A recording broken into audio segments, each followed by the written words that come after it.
As we welcome you back to Reliance Stadium in Houston, all across the NFL, tribute in honor of 9/11, and certainly the fans and the players here in Houston did their part here this afternoon, Dan. It was, to me, what was really special is when the flag that covered the entire field was unfurled, the players from both teams went out there and actually wanted to touch it, and there was a real sense of community, everyone actually holding that flag.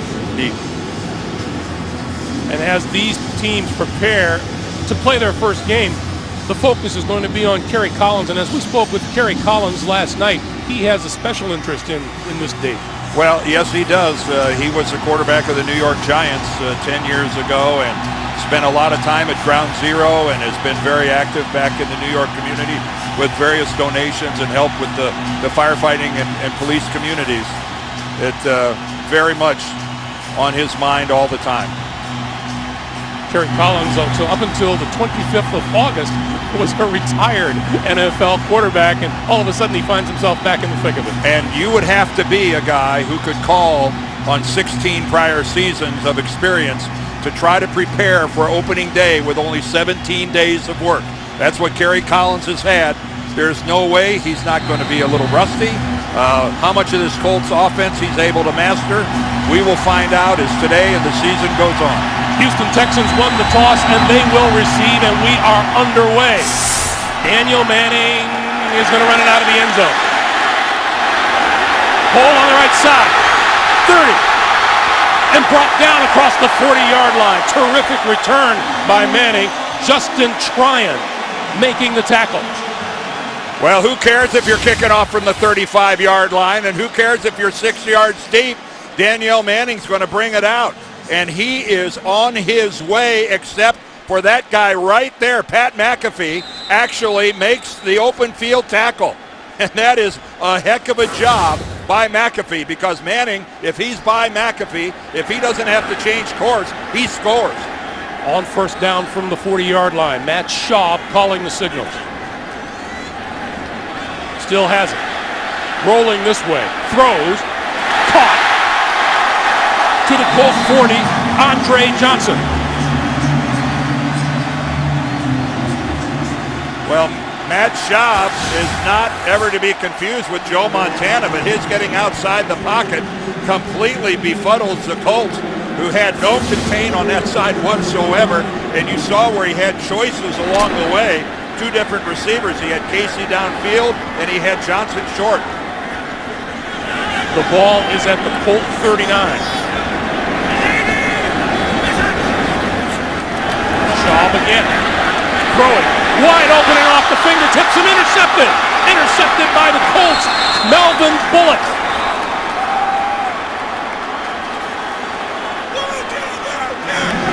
Well, Matt Schaub rolls to the left on the first play, counters with a roll to the right on the second play, and again, breaks contained, gets out, no pressure. He just throws the ball too high. He overthrows Andre Johnson, and this is the old tip drill. Now, ordinarily, Johnson would snag that ball because he did get both hands on it, but obviously it surprised him being that high. Melvin Bullock just equaled his interception total for all of last season. He is a starter this year for the first time in his career. I won't be surprised if Johnson and Schaub both said my fault. Kerry Collins throws and completes his first pass out to the 44-yard line to Reggie Wayne. 38-year-old Kerry Collins had called it a career until the Colts came calling the last week of August. 40,000 plus yards, 206 touchdowns in his career. Back in '95, the number one pick of the Carolina Panthers, their first choice ever. On 2nd and 5, this is a dive. And a dive, bouncing off tacklers across midfield and inside the 45-yard line for a first down for the Colts. It is a young offensive line for the most part.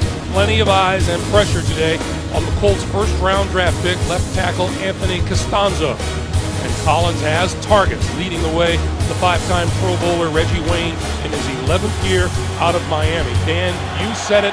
We heard Bill Polian say it to the NFL today. In the pregame, the key is going to be to protect Kerry Collins. A dive. For not very much. Houston's new 3-4 defense. Everybody is high on the Texans' first-round draft pick, J.J. Watt out of Wisconsin. Talented linebackers are joined in the new scheme by former defensive end Mario Williams, who contributed 8.5 sacks last year. And in the secondary, Jonathan Joseph signed along with Daniel Manning to help a pass defense that was the worst in the NFL last year, and that's why that man, Wade Phillips, is on board this year as the defensive coordinator. An outstanding track record as a defensive coordinator. 2nd and 9. Collins under the gun, he goes down.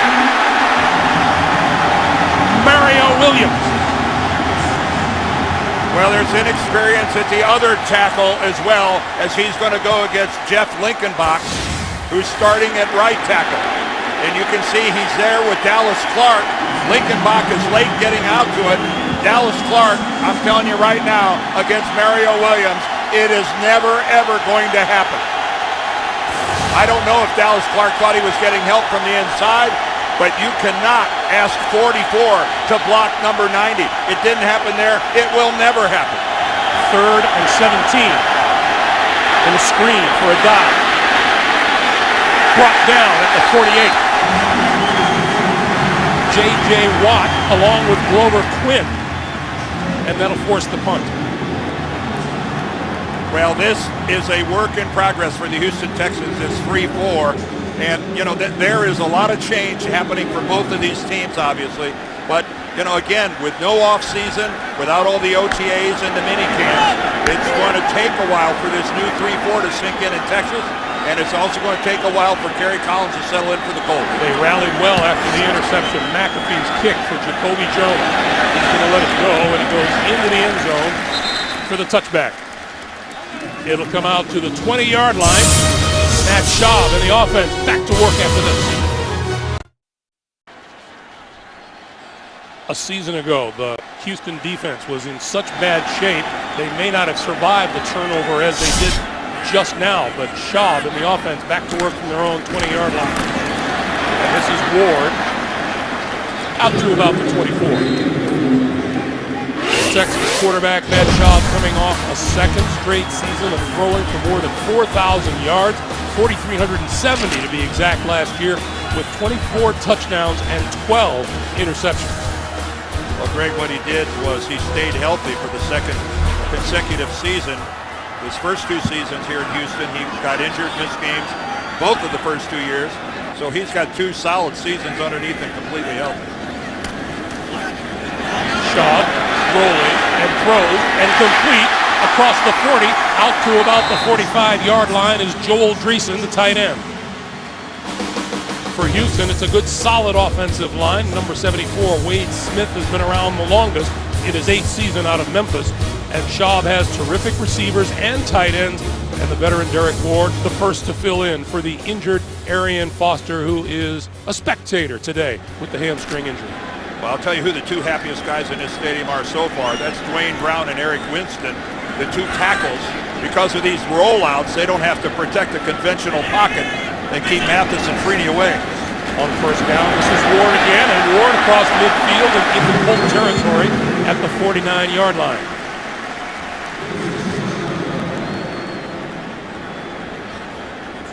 Well, this is a Houston team that believes that Arian Foster not being here isn't going to affect their ability to stuff the ball down the throat of the Indianapolis Colts. They believe that they're more physical. They believe that they can impose their will on this front 4 of the Colts when it comes to running the football. Whether they can remains to be seen, but they believe. On 2nd and 4, they'll give it to Ward, who tries the right side, had the first down and then some to the Indianapolis 40-yard line. That's a first down for the Texans. The Indy front 4, Robert Mathis, led the team with 11 sacks last season. Dwight Freeney right behind him with 10. Veteran linebacker Gary Brackett in the middle, with second-year linebackers Pat Angerer and Cavell Connor flanking him.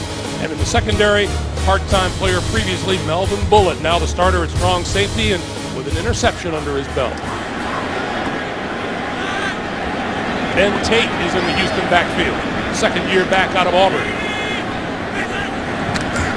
And Tate changing direction, cuts back inside the 40 to about the 36-yard line. That was a heck of a run by Ben Tate for just a couple of yards, but that looked like that was going to be a negative 3 or 4 yards at the outset.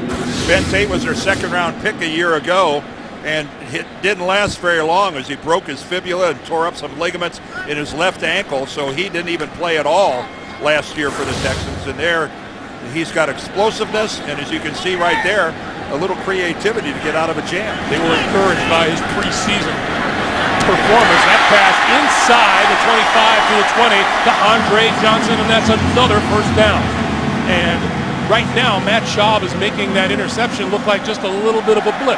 Well, Justin Tryon has got the coverage on Andre Johnson. He is 5'9". Andre is a good solid 6'3", and there's just, I'm sure Tryon can't even see the ball coming after him behind that big body of Andre Johnson.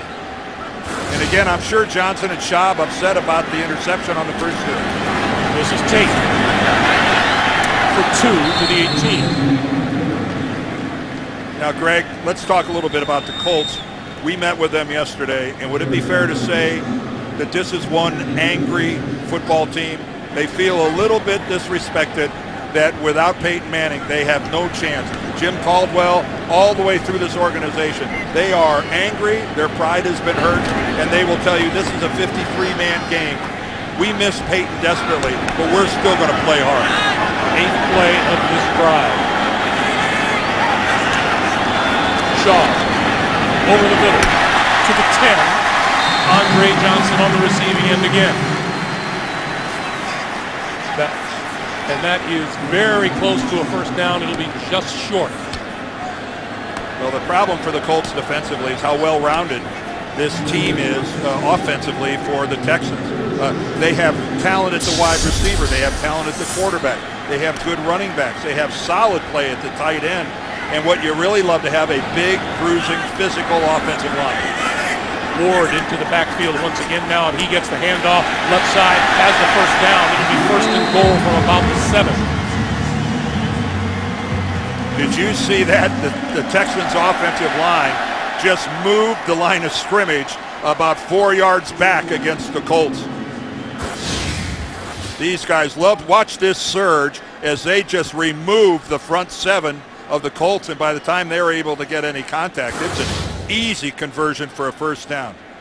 It is still early, but even with the interception, Houston's offense has been impressive so far. Ward. They have lost a yard off the hit from Gary Brackett. Now, there aren't many middle linebackers as good as picking his chance to knife upfield. As a middle linebacker, you float, then you see your chance and you knife upfield, and that's exactly what Gary Brackett does there. He floated parallel for about 4 or 5 yards, saw his opening, and boy, does he accelerate upfield and through the legs to make a clean tackle. 11th play of this drive that has 29 yards on the ground, 44 through the air. Shaw to throw. To the end zone, incomplete. Owen Daniel, the tight end. The intended receiver. Well, it looked like when Owen Daniels initially made his break and headed for the sideline that he was open, but by the time Schaub was able to get the ball, he saw coverage. Right there, Daniels is open. There's a safety coming in from the other side, Lacey. Let's see what's happening with Dwayne Brown and Dwight Freeney. Oh, pretty good job by Dwayne Brown. Good job of lowering his hips and staying low. Then Tate back into the lineup. Shaw, under pressure, on the move, throws, through hands, incomplete in the end zone.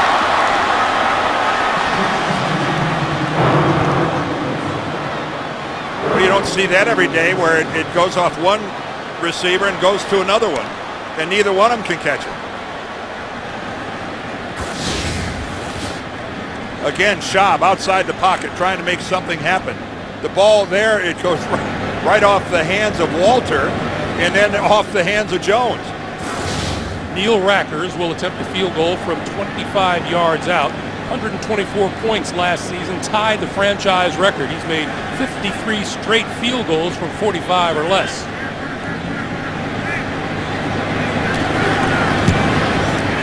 make it 54. 4:27 to play in the first. Houston Texans take the 3-0 lead. The NFL on CBS is sponsored by Southwest Airlines. Find our fares online only at southwest.com. The new 70-inch class LCD TV from Sharp. And by the award-winning 2012 Fiat 500. Learn more at fiatusa.com. Just a beautiful look on a beautiful day here in Houston at Reliant Stadium. 3-0 Texans, 4:27 to play in the first. And it'll be interesting to see what happens on this kickoff, Dan. 46-yard return on the opener, and there's been so much discussion about moving the site of the kickoff up. And on the opener Thursday night between the Packers and the Saints, they averaged 43.5 yards a return. Well, you wonder sometimes if there's not a little complacency on the part of the coverage team, assuming that it's going to be a touchback. Joe Lefebvre, the rookie from Rutgers, will return this one from about 4 yards deep in the end zone. Oh, and he gets collared at about the 13-yard line by Tim Dobbins. On this September the 11th, DeMeco Ryans. This is how he led his Houston teammates onto the field earlier today.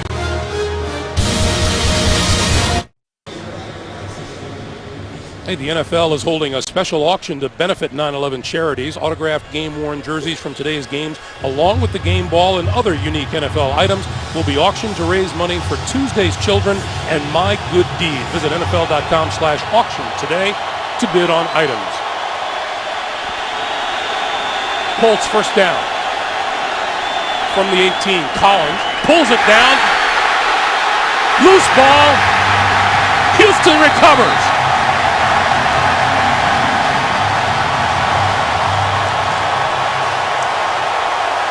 Antonio Smith with the initial hit on Collins.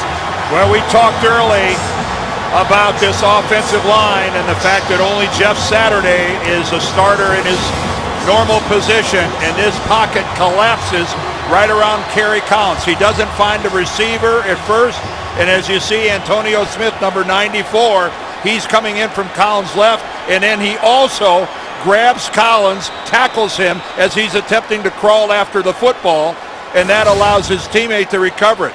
Sean Cody with the recovery, and the Texans back in business at the 12. Shaw rolling, throws, sideline, complete, out of bounds at the 5, and James Casey, the fullback. Well, again, the rollout, the pass of choice for this offense of the Texans. Matt Schaub has been on the move almost primarily. Rick Dennison and Gary Kubiak, they want him on the move. As you can see, they're taking advantage of this tremendous speed that the Colts defense has. You see how they flow as one in one direction. And again, nobody's at home to go upfield and pressure him. Schaub has no one in his face. 2nd and 3. This is Tate to the 1.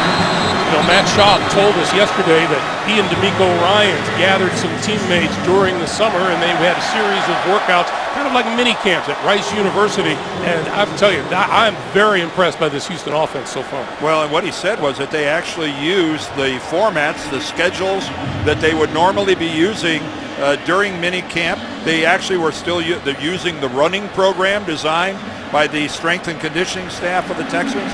So they tried to keep it as much as it would have been if they would have been allowed on the premises to work out. 1st and goal for the Texans. Derek Ward. Touchdown.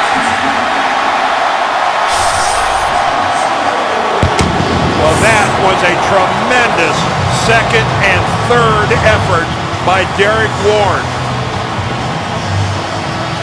At first blush, it did not look like he was going to get anywhere near the goal line. Look where his initial contact comes. Right there, you can see that he's almost tackled again, and then fights through a 3rd line of the Colts to get into the end zone. What an awesome job of power football by Derek Ward. Derek Ward made the point to us yesterday that I've been a 1,000-yard rusher. I've been on a Super Bowl team. 10 points in the last minute and 31 seconds. And the Houston Texans all over the Colts now, 10-0. The NFL on CBS is sponsored by Outback Steakhouse. It's always fresh in the Outback. And by Bud Light, the official beer sponsor of the NFL. Here we go.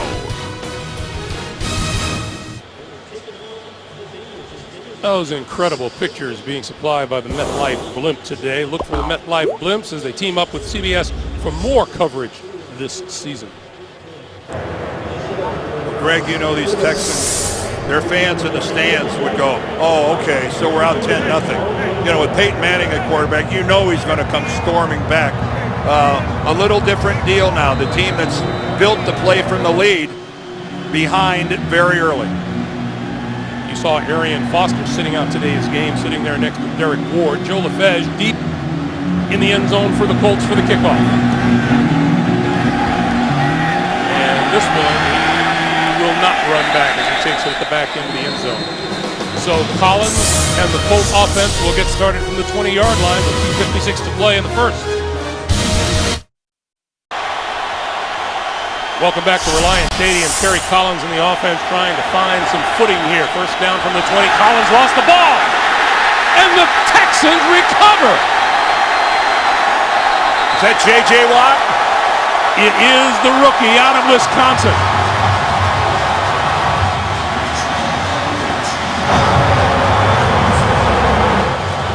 This is a Jim Caldwell nightmare.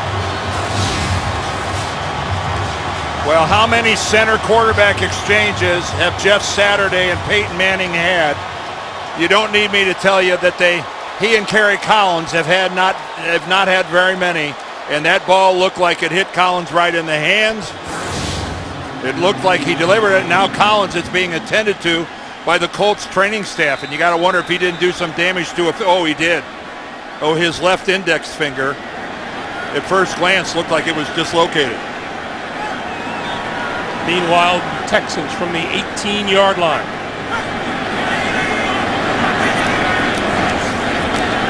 Schaub outside, complete to Jones, and Jones knocked out of bounds at about the 8 or the 7.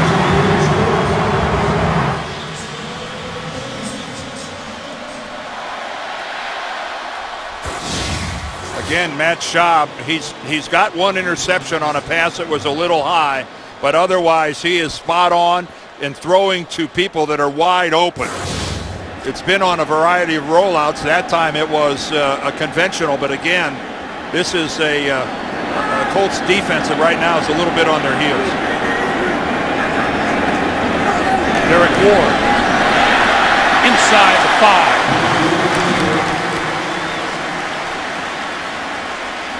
to about the 2.5-yard line. And then again, this is playing to Houston's strength, just lining up and playing power football. Let's see if you can stand in there against our big, strong guys. And Jim Caldwell knows his defensive line is built to chase, to get after the quarterback. There are not a lot of heavy bodies in there. Ben Tate, the deep back on second and goal. Tate to the end zone, touchdown. That is his first career NFL touchdown.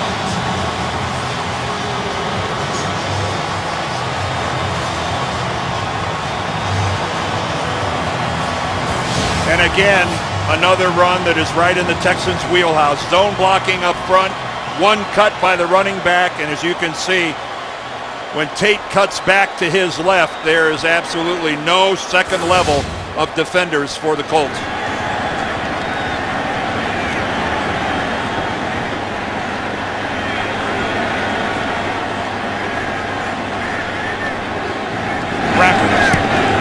The extra point is good. The Texans convert another Colt turnover into points on the board. Ben Tate says thank you to his offensive line. Houston's fans thanking their Texans for a 17-point lead. Ben Tate in his second season out of Auburn and really his first season since he missed all of last year with the ankle injury. Joe Lefebvre. Not going to run this one out either. And here comes Kerry Collins. It's not been the way he pictured it. Boy, no kidding, Greg. Hey, the good news is he's 2 for 2 passing, but he gets sacked there by Mario Williams. Then he doesn't sense the backside pressure by Smith. He fumbles. Then the exchange with Jeff Saturday goes awry. And I don't know that you could have a more disastrous quarter than the Colts have weathered so far. And there's still 1 minute and 41 seconds left in it. But wow, they've got to be looking around, and their eyes have got to be rolling up in their head going, what is happening? For comparison's sake, Peyton Manning lost 2 fumbles all last year in 16 regular season games. First down. Adai makes it back to the line of scrimmage. It'll be 2nd and 10. And I guess the 17 points that Houston has scored here in the first quarter, they've just set a franchise record. This is their 10th year. They came into the league in 2002, and this is a new benchmark for Gary Kubiak's squad.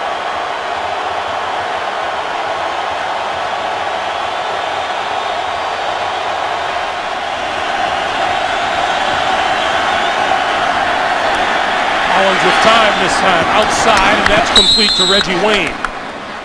And Wayne has a first down out to the 37-yard line. Well, this is the one thing that we've known about Kerry Collins his entire career. If you build him a pocket, if you allow him to set, plant, and throw, his arm is still live. He is accurate. Reggie Wayne told us, who catches this pass, he goes, I'm telling you, the guy can throw. But again, those other things have to happen first. Adai gets it outside. And out to midfield for another Colt first down. Oh, and these first downs, I know they don't put points on the board, but did the Indianapolis defense need this? Boy, did they not need a 3 and out and get thrown right back out there on the field. They're going to get the break here at the end of the first quarter. Take a deep breath, try to gather yourself, and try to come up with some, plan to keep from shooting ourselves in the foot.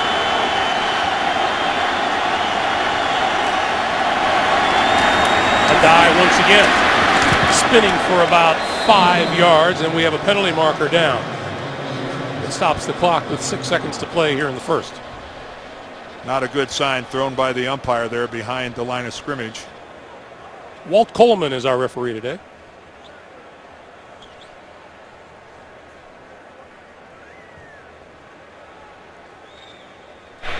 Personal foul, grasping the face mask, number 76, offense.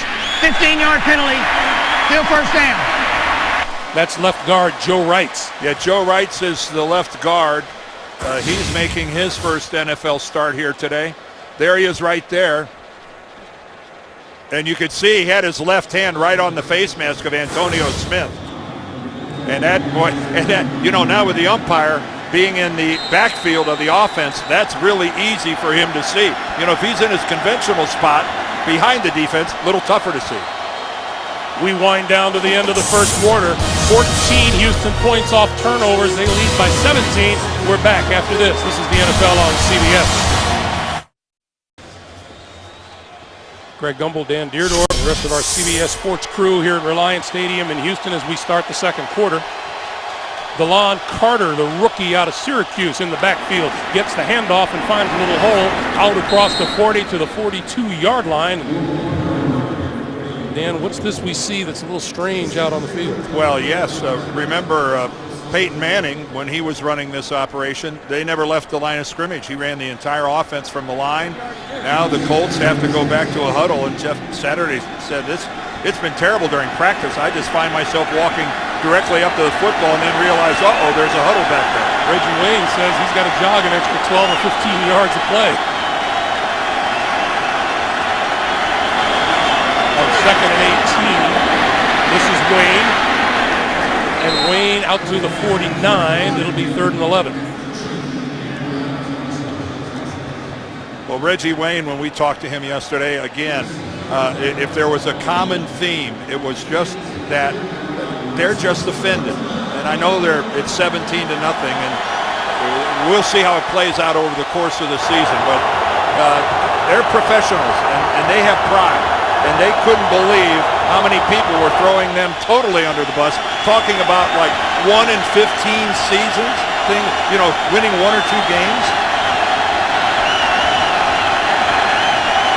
Here comes the blitz. Collins throws far side. Oh, look at that grab by Dallas Clark. That'll come up way short of a first down, but a nice one-handed grab by Dallas Clark.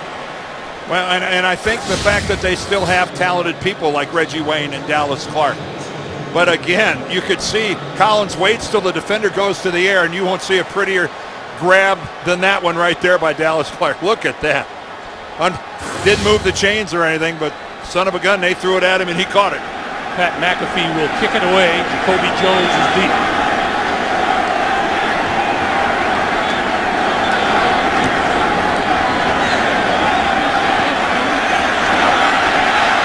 Jones from the 7 and is down at about the 10 or the 11. 17-0 Texans. 12:51 to play. First half. Not too common to see a befuddled look on a member of the Colt offense's face. But you saw it there. Meanwhile, Schaub and Andre Johnson connecting once again. And it's a first down out to the 31-yard line. And again, Andre Johnson finding a hole in this Colts secondary. But that look on Dallas Clark's face, that does speak a lot of how frustrating it is. And again, it's not they haven't been behind before, but they just haven't had, not very often does the roof collapse on them. This is Tate. Tate with running room. Tate across the 40 to the 41-yard line, and he'll be that was right at the first down marker to see where they place the ball. And again, no Arian Foster, and apparently so far, no problem, because the guys up front are doing their job. That is just great blocking. Ben Tate does not encounter an Indianapolis Colt until he is about 9 yards downfield. Tate takes a breather. Derek Ward into the backfield. First down, Texans at their own 41. Play fake, over the middle, got his man inside the 40-yard line. Andre Johnson again, his 5th catch of the day. Well, Andre Johnson is so happy to be healthy. He had an ankle problem. It bothered him all last year. He missed 3 games. And now when you got your legs and they're healthy and you have had a good restful offseason like Andre Johnson has had, he just feels fantastic. And it shows here early, and a perfect strike from Matt Schaub again against that Colts zone right in the crease.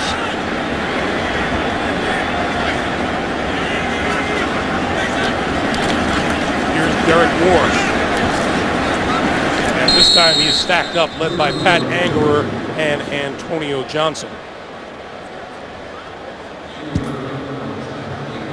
We mentioned Arian Foster not playing, and there he is, and he's not happy, but it's a smart move by the Texans. When you've got a running back with a hamstring issue, if you really force it early, it can end up being an issue for the entire season. And I think what we're seeing right here is the fact that Gary Kubiak knows that Arian Foster is not the Lone Ranger in his backfield. On 2nd and 8, Schaub with time, out to the near side, complete to Casey out of the backfield, stretching. And let's see if he stretched enough for the first down. Well, the one thing you do when you stretch to reach that first down is you don't have any way to defend yourself. You leave yourself open to a big hit, and that's what happens right here to Casey. Watch this. He's going to stretch out, and there's nothing he can do about it because Pat Angerer is coming in to finish the play. But you know what? He got the first. He got the first. Showed a little toughness doing it. To the 27-yard line.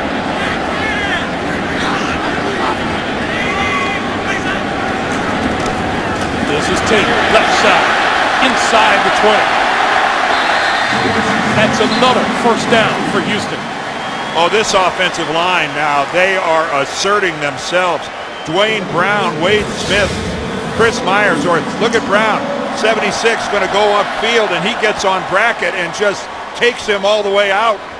Angerer misses a tackle, and you can see how much ground the Colts are giving up front. Dwayne, their number 1 pick back in 08, he's loving this. Anything that doesn't involve pass blocking, Dwight Freeney. 14th first down of the day for the Texans. This is taken. And he will lose yardage. When you're an offensive lineman, especially one of the 2 tackles, and every time you hear a running play called in the huddle, you go, thank you, thank you. That's just one less time during the course of this game. I don't have to keep Freeney and Mathis from going right over the top of my quarterback. Is that where you got your manners? When you're playing against premier pass rushers, if every time you get an opportunity to run the football, that's what you do. Ward to 32 yards on the ground, Tate to 31. Tate in the backfield now on 2nd and 11, and Shaw to throw inside the 10-yard line, complete to Owen Daniel. It'll be 1st and goal. Owen Daniels, another guy that the Texans have back and healthy. He missed 5 games last year. He was having hamstring problems all season. So again, this is even without Foster, the tools, the weapons that are available to Matt Schaub and Kubiak calling the plays, they are plentiful. 6 straight completions for Schaub. And right now, I don't know what the Colts have to do, but this game is very, very close to getting completely out of hand. On 1st and goal, this is Ward, left side, inside the 5 to the 4, where Eric Foster makes the stop. You know, and this was a Colts defense that was, coming into this game a little upset about what happened here on opening day a year ago. Melvin Bullock telling us, hey, we know we were the coming out party for Arian Foster. He ran for 231 yards in the opener last season and really on his way to the rushing title. And they knew they got it carried to them. And they said, we paid him back a little bit the 2nd game of the season, but it's still on their mind. Melvin said, you don't want to be the one that helps a guy into the Hall of Fame. Shot over the middle, touchdown.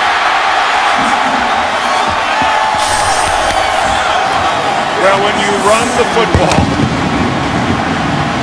anybody knows this, when you run the football, play action really means something.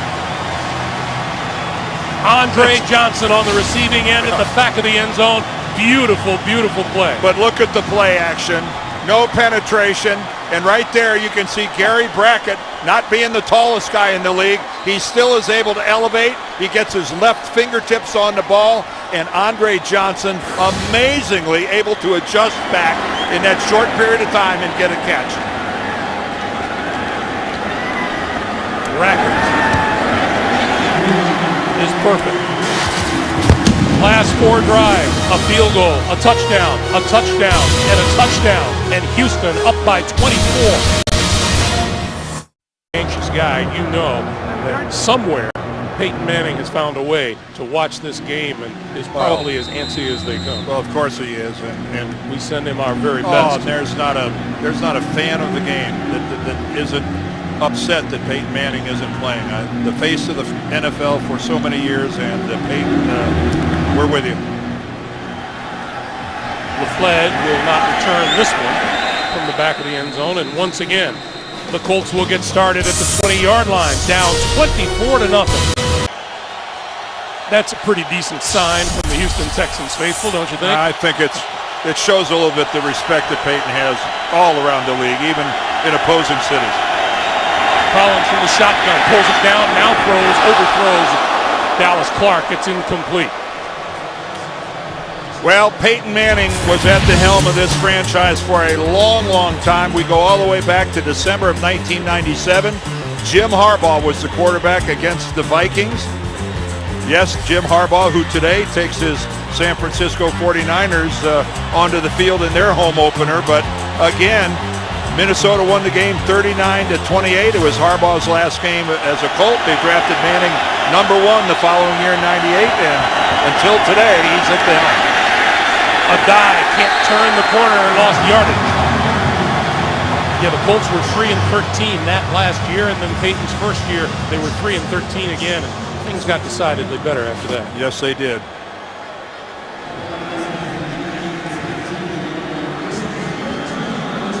check that out. The average team has started 11 quarterbacks over the period of time since Peyton has been the only starter for the Indianapolis Colts.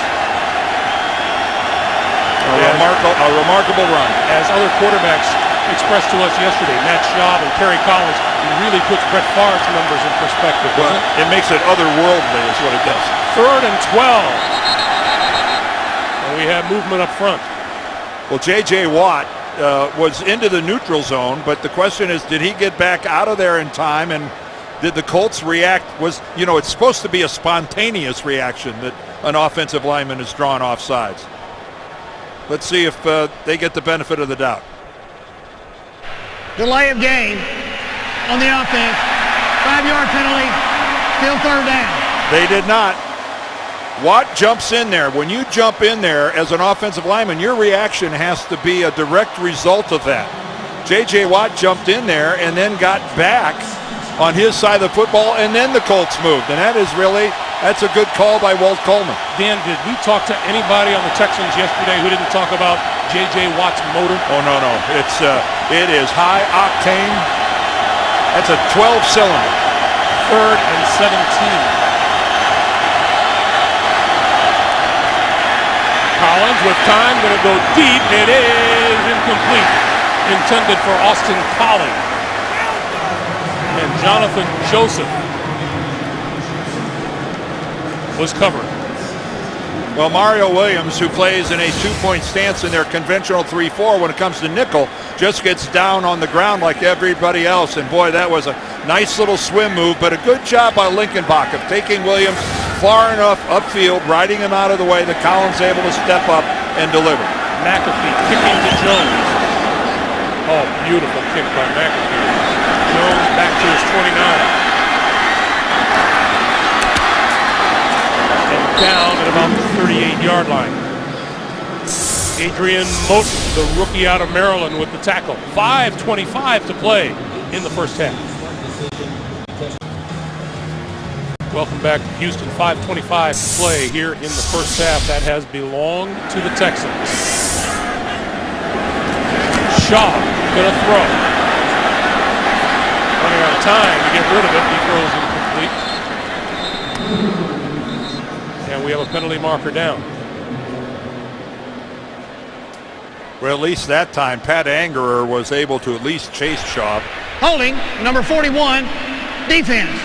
5-yard penalty, automatic first down. That's Antoine Bethea, the penalty. And boy, just nothing going right for the Indianapolis Colts so far here. Yeah, so even when they finally are able to force Matt Schaub out of his comfort zone on that rollout, they make a mistake in the backfield and give them a first down anyway. Jim Caldwell, he's stoic though, but he's not showing how upset he is.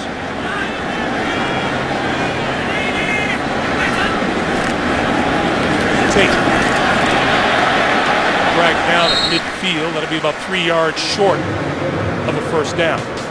Well, it's been all Houston Texans. Kerry Collins doesn't feel the pressure. Antonio Smith knocks the ball out and turns it over. Then Derek Ward able to stuff it into the end zone with a great effort. Then it's Ben Tate behind unbelievably good blocking. And then even though the ball's tipped by Gary Brackett, Andre Johnson makes the catch. Matt Schaub can't believe it. And take a look at that. Field goal, touchdown, touchdown, touchdown. And they've got a chance to add to it. On 2nd and 3, this is Tate. First down yardage and then some. Inside the 40 to the 36. Well, is the glass half full or half empty? Is the Houston offensive line this good that that's what it looks like right now, or are the Colts playing that poorly? But any way you look at it right now, it almost looks unfair that when the Texans decide they want to run the football, they're just going to run the football, and the Colts can't seem to do a lot about it. Already 10 plays of 10-plus yards. 234 total yards for the Texans to 49 for the Colts. This is Ward, and Ward with running room inside the 30 to about the 28 and a half. And Greg, Arian Foster isn't playing, but this is deja vu all over again, isn't it? Does this not remind you of opening day a year ago? Arian Foster was running wild a year ago here. Yeah, for 231 yards. That was a pretty good building block to get his NFL rushing title season underway. Arian, he and the questionable tweets. Yes. He won't be doing that again anytime soon. Sent out an MRI of his hamstring. This is Derek Ward, and Ward gets tripped up by his own man, James Casey, in the backfield. Well, Cavell Connor did a good job of getting upfield and forcing the issue. This is one of the few times that we've actually seen a Colt make a play on the Houston side of the football, and he gets right inside and underneath Casey and forces that play. That was superlative by Connor. One of the few times that you've seen a blue shirt on the Texans side of the ball. And 3rd and 5, and Matt Schaub going to call a timeout here when it's right down to expiration time for the play clock. 2:28 to play in the first half, and we'll be back. Well, it's a beautiful day here in Houston, but it has been a nightmare of a day for the visiting Indianapolis Colts. 24-0 Texans. Kerry Collins, what did he say he was doing when he got the call from the Colts? Skeet shooting? He was skeet shooting on his property, and he has worked so hard, and you feel for the guy that the half has turned out to be what it is. From the shotgun, over the middle, complete, inside the 20 to Kevin Walter. Well, that same pattern is paying off for the Texans, whether it's Walter, whether it's Andre Johnson, whether it's Owen Daniels, but they're just running that skinny post pattern right across underneath this deep shell of the Colts, and it is, of course, now Matt Schaub is delivering a good pass, but it is there play after play. 2 minutes to play here in the first half, and it's a half that just can't end fast enough for the Indianapolis Colts, because nothing but smiles and celebrations so far on the part of the Houston Texans. Back in Houston on first down. Quick pass tipped in the air and knocked down incomplete. Just a reminder, coming up, the Sprint halftime report. Join JB, Dan, Shannon, Boomer, and Coach Cower for all the latest NFL scores and highlights, including this game, which has been just dominated by the Houston Texans. Give you an example. Time of possession, Houston leads it by more than 10 minutes in this first half. Indianapolis has 49 yards of offense in comparison to Houston's 253.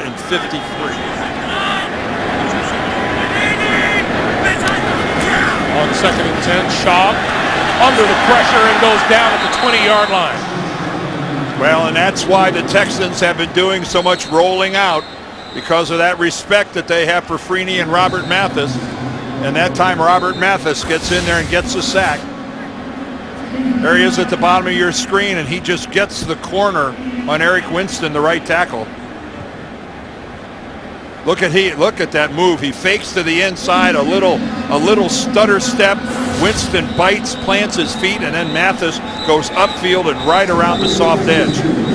Boy, that was a slick little move. You were talking about numbers, Dan, and the numbers don't lie. Last year, the Colts averaged 23 first downs. Today they have 3 so far.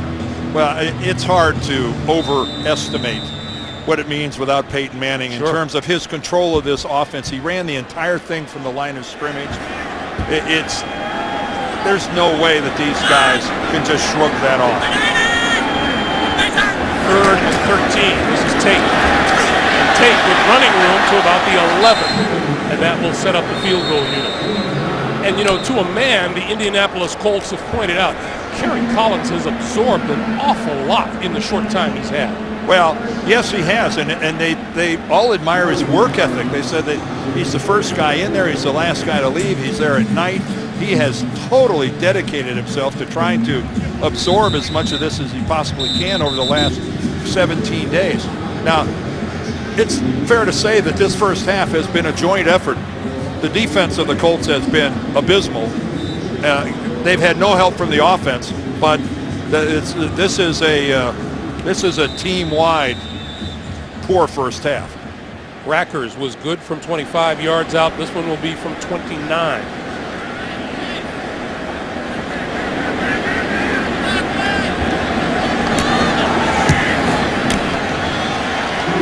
And it is good.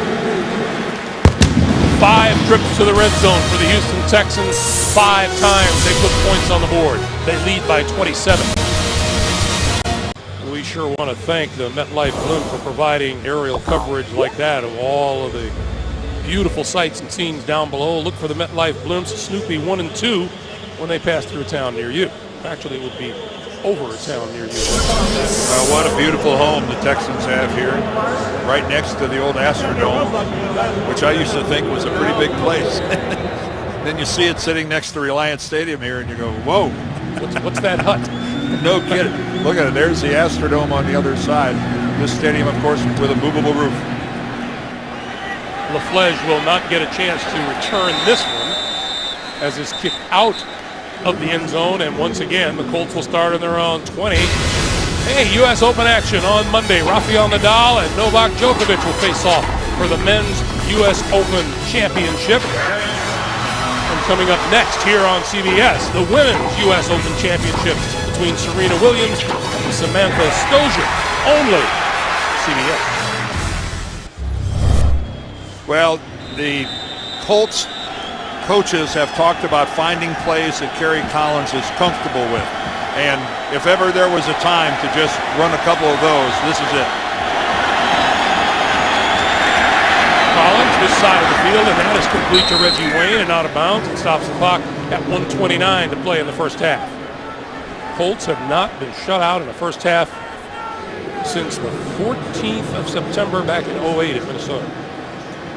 And right there was a good illustration, by the way, of Kerry Collins' arm strength. That deep out to Reggie Wayne was a fine throw. And by the way, looking at that, where they fell behind, they came back and won the game. Who was the quarterback? Peyton Manning, of course. Collins going the other way this time and misfires on his attempt to complete it to Pierre Garçon and picks himself off the turf. Again, Antonio Smith, who again, with all the high-profile guys on this defensive line, Williams comes around the corner, but boy, the heavy lifting done by Smith, who's right into the grill of Kerry Collins. Smith forced the fumble, the first turnover of the game that started this downhill slide. 2nd and 10.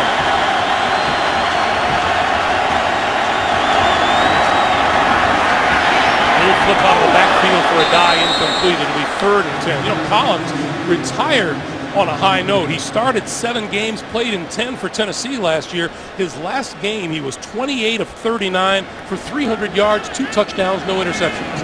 And that last little incompletion there, just a good illustration of how hard and how long it takes to develop timing. Joseph Adai was his relief valve, but let's face it, when you've only been doing this for a couple of weeks, you're not sure exactly where he's going to be. And Kerry floated the ball too far out of there. Peyton would have just dumped that right into his hands. Collins going to the middle, tipped incomplete.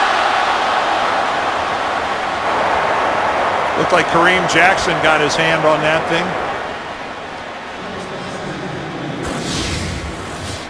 Again, Kerry looking downfield, trying to move. No, I'm sorry, it's Glover Quinn. It's number 29. And then Jackson gets the second one. Glover Quinn got one hand on it, and then Kareem Jackson got another one. Wade Phillips, he's greedy. Like all defensive coordinators, he wants a turnover no matter when he gets it. Glover Quinn played cornerback last year, moved to safety this year. This is Jacoby Jones at the 21. Straight ahead, breaks to the outside, running room. McAfee out there. Down the sideline, Jones, touchdown.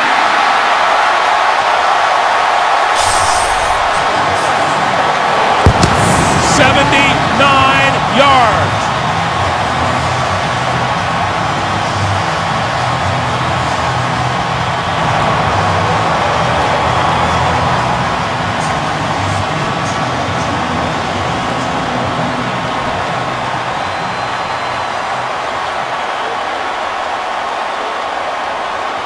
Well, could anything else possibly go wrong for Indianapolis? It generated nothing offensively. They've been pushed around defensively, and now, to make matters worse, they give up a punt return for a touchdown on special teams. Right now, the Houston Texans are flexing their muscles. And it's not a stretch to say that they're clicking on all cylinders. 54 seconds to play in the half. Houston 34-0, and look again. Well, you hear all the time about containment. When Jacoby Jones makes that break to the left, there is no containment. McAfee, no chance of catching him. And right there, look at that job of going down the sideline when it looked like he was going to be forced outside. And it really did. I thought Moton had a chance at him. Right there. What a piece of athleticism by Jacoby Jones, avoiding the tackle and staying in bounds. Wow. The Texans didn't have a single return for a touchdown all last season. 15 yards before they reached that point, it looked from up here that Moton was going to have, that he had enough of an angle that he was going to be able to force him out. Sometimes speed is just hard. There's nothing like it.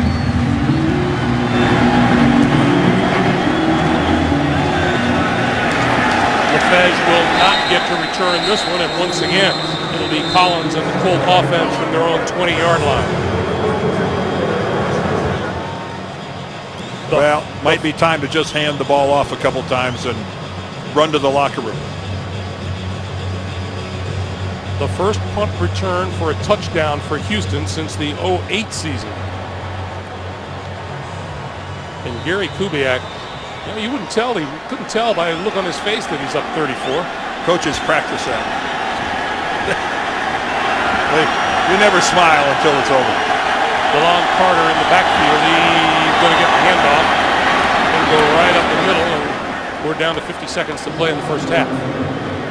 Well, this is, I know we have documented, everybody's been talking for weeks about Peyton Manning and what kind of an effect that it was going to have on the Colts. And we talked about the Texans being an up-and-coming team. As we watch the end of that run, nobody saw this coming. Not complete and utter domination on the part of the Texans. And no one saw it coming, Dan, because there are too many good football players on those Indianapolis Colts. Jim Caldwell, what did he tell us? There's 29 guys in that locker room that have been to a Super Bowl. And just look at the talent. Just look at I'm sorry. I did not see this coming. I'm not surprised the Texans are winning 34-0. Yes, I'm shocked. They get a hand from their fans, and it's well-deserved because they've played themselves a heck of a first half here at Reliant Stadium. 34-0. Texans, we're back with the Spread Halftime Report after this message and a word from your local station. You're watching the NFL on CBS. And here at halftime, it's 34-0. Houston in the lead over the Indianapolis Colts. Greg Gumbel and Dan Deerdorf with you.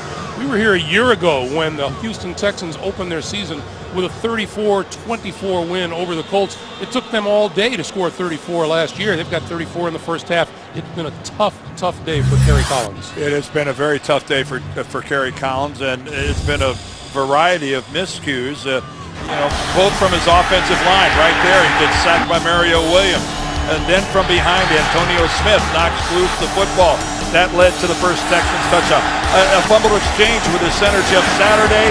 Been under pressure, been under duress. But again, it has been a team effort by the Colts in this 34-0 debacle that has been the first half. A punt return for a touchdown by Jacoby Jones. A defensive collapse allowing the Texans to run the ball at will. I can only imagine that it was a bit of a spirited conversation by Jim Caldwell and his staff at halftime. Colts will get their hands on the ball first here in the second half, and this one will bounce through the end zone for the touchback. Still another touchback, and it'll be Kerry Collins and the Indy offense starting from their own 20-yard line as Jim Caldwell You're right. It would have loved to have been a fly on the wall of that dressing room. Yeah, well, there's two ways to handle it. And I've been in there before where coaches some have chosen to yell and scream. Others have chosen to just say, men, you don't need me to tell you. You know, you're going out here the second half and people are going to watch you play and you're going to be judged on how hard you play. You're either going to do it or you're not. Collins going to throw. Far side of the field, and that's right on the money. And across the 35 to about the 36 or 37 yard line is Pierre Garçon. And knowing Jim Caldwell as we do, I doubt there was screaming and yelling. I'm sure he left that to the position coaches. Jim Caldwell isn't a yeller or a screamer. I think his sideline demeanor pretty much reflects that. I'll tell you one thing we've seen in this game is that Kerry Collins is not afraid to throw the deep out pattern and the ball has velocity when he throws it. A dive, dancing his way through the middle of the line and out to about the 43 or the 44 yard line. And the offensive line of this Indianapolis offense is really going to have a big determining factor on where this team goes without Peyton Manning, because again, only Jeff Saturday is at home at center. Wright, 76, making his first start at left guard. 74, you see Costanzo, he's a rookie, their #1 draft choice. This is his first game in the National Football League. Linkenbach at right tackle, he's making his first start at right tackle. Collins sets up the screen. Clark, first down yardage inside the 40 to about the 39 yard line. Well, that's a nice tight end screen to Dallas Clark, and again, taking advantage of the fact Houston wants to tee off on Kerry Collins. And you see, he really does a good job of inviting them upfield, gets a nice block outside by Deem and Linkenbach. And again, there's so much talent at this wide receiver position with Dallas Clark and Reggie Wayne and Garçon, even with Collie, coming back. They're all over. There's a dive, right side, trying to turn the corner, and we get a flag as he's bumped out of bounds at about the line of scrimmage.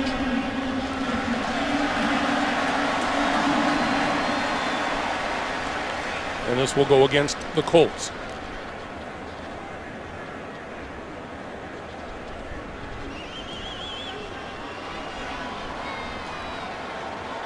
So just as Indianapolis gets up a little bit of a head of steam, they get a yellow flag on it, backs them up to the 49. First and 20. Again, we got to get used to watching the Colts walk up to the line of scrimmage. We haven't seen that in years. Collins on the move and got rid of it to a dive. And he's out of bounds at the 47. Well, again, if you don't find anybody, and that's what happened to Kerry Collins here, he gets good protection. He's got a good solid pocket. I don't know where he initially thought he was going to go stepping forward. Brian Cushing finally brings him to the ground, but again, don't make a mistake by throwing into coverage. Hey, that was ruled incomplete, so it's going to be 2nd and 20.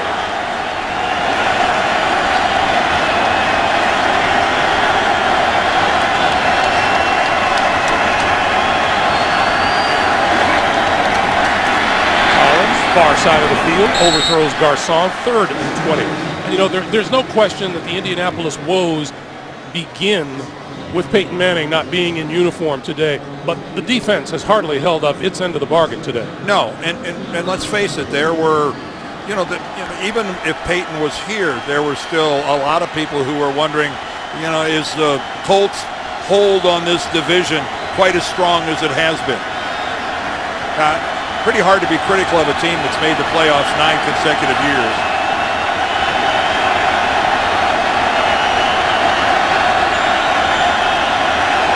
Collins needs the 29-yard line for a first down. Out to the far side, a dive, knocked out of bounds at about the 40-yard line. D'Amico Ryans putting the hit on it. If you weren't talking to someone at home, you could hear that hit. That was one of those where if you're in the upper rows of this stadium, you could hear that hit on the sidelines by Ryans. On Joseph Adai, a native of Houston, Texas. But again, it left the Colts 10 yards short of a first down, so they have no choice but to hopefully pin the Texans deep. Jacoby Jones, who authored a 79-yard punt return for a touchdown. At the end of the first half, is back at his own 10. McAfee hangs it up, drops it inside the 5, but it bounces into the end zone for the touchback. 11:54 to play in the third quarter. Houston on offense after this.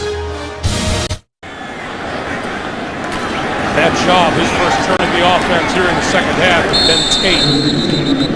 Pulled up after about a yard-and-a-half gain. But boy, Matt Schaub, what a first half. 12 of 16 for 162 yards, a touchdown and an interception. And now for Houston, it's going to be hard.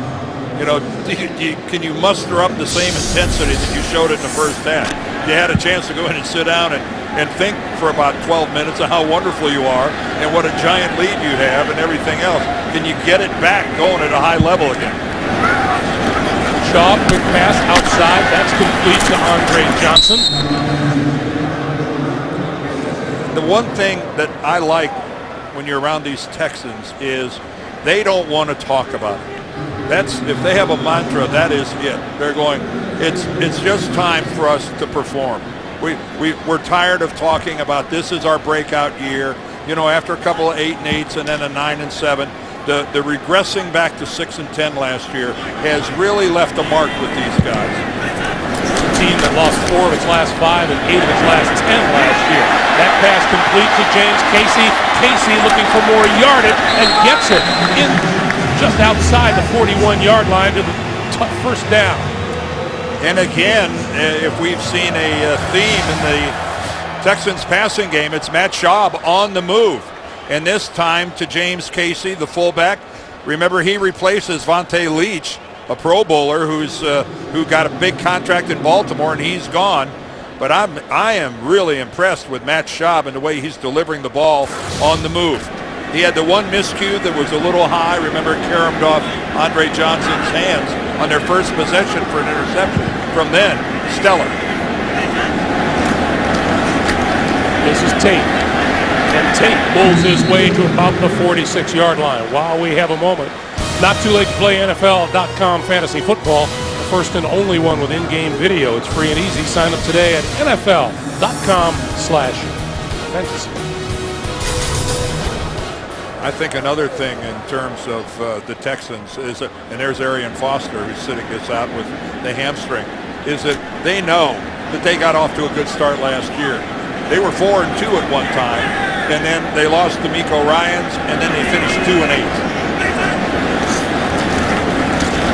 Tate pulled up at about the line of scrimmage. Number 94, Drake Nevis, the rookie out of LSU. The Texans next week go to Miami to play the Dolphins. And then the following week, back-to-back road games. How's this for a matchup of offenses? They go to New Orleans and take on the Saints. We saw what they looked like on Thursday night. And I suspect that Arian Foster will be back by then. On 3rd and 5, little pump fake, incomplete far side of the field, intended for Andre Johnson.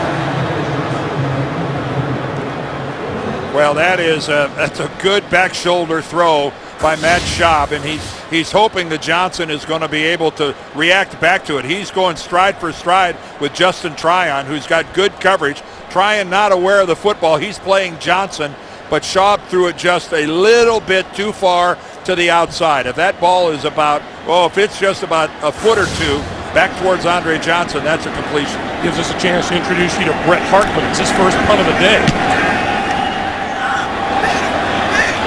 Gerard Powers watches this one bounce and goes into the end zone. From the 20-yard line. That's where the Colts will operate when we come back. The NFL on CBS is sponsored by Southwest Airlines. Find our fares online only at southwest.com. KFC popcorn chicken. Today tastes so good. And by Geico, where 15 minutes could save you 15% or more on car insurance. Hey, next Sunday, the NFL on CBS. Doubleheader action. First, Dan and I will be in New York as the Jets play host to the Jacksonville Jaguars, or the Raiders battle the Bills, and Phillip Rivers and the Chargers taking on Tom Brady and the Patriots. Check your local listings, beginning with JB, Dan, Coach, Shannon, and Boomer on the NFL Today, presented by Southwest Airlines. What a handsome group.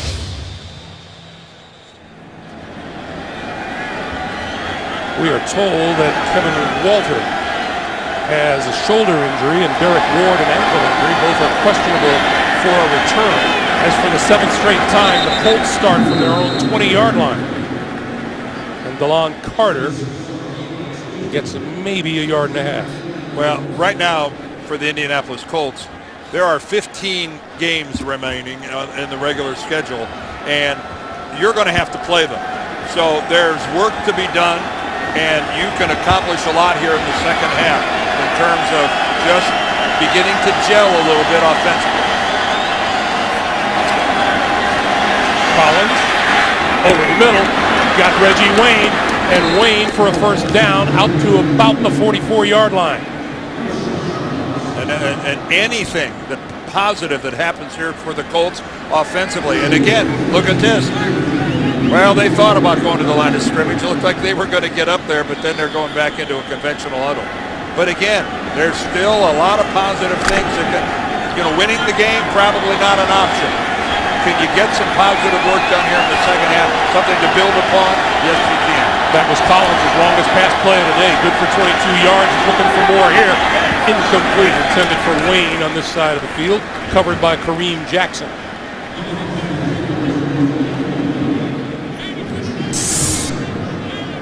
Well, probably no one's arrival in Houston more anticipated than the arrival of Wade Phillips as defensive coordinator. Of course, a native Texan, his father Bum, the coach of the Oilers, an icon here in this city, and his arrival was much heralded, anticipated, and appreciated by the faithful. 2nd and 10. Collins with time. That's the far side of the field. Garcon has a first down at the 45, and we have a penalty marker down.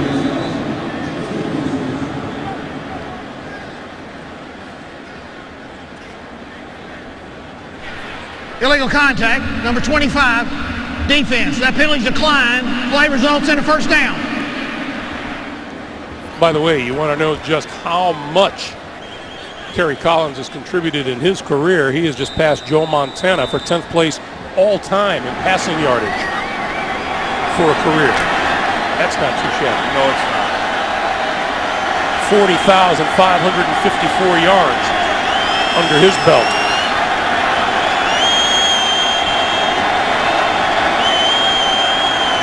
On first down, Collins, and that's incomplete to Jacob Tammy out of the backfield. It'll be 2nd and 10. Well, Kerry Collins was telling us that first of all, the terminology of this offense, unlike anything he's ever been around. He has to call the entire play. It was really interesting talking to Jeff Saturday, saying Peyton had done away with a lot of the verbiage. We were down to just code words. He goes, I hadn't heard the full play call in years. I barely recognized some of it. We got whistles and flags and a false start. Number 72, offense, 5-yard penalty, still second down. Lincoln Bach, the guilty party.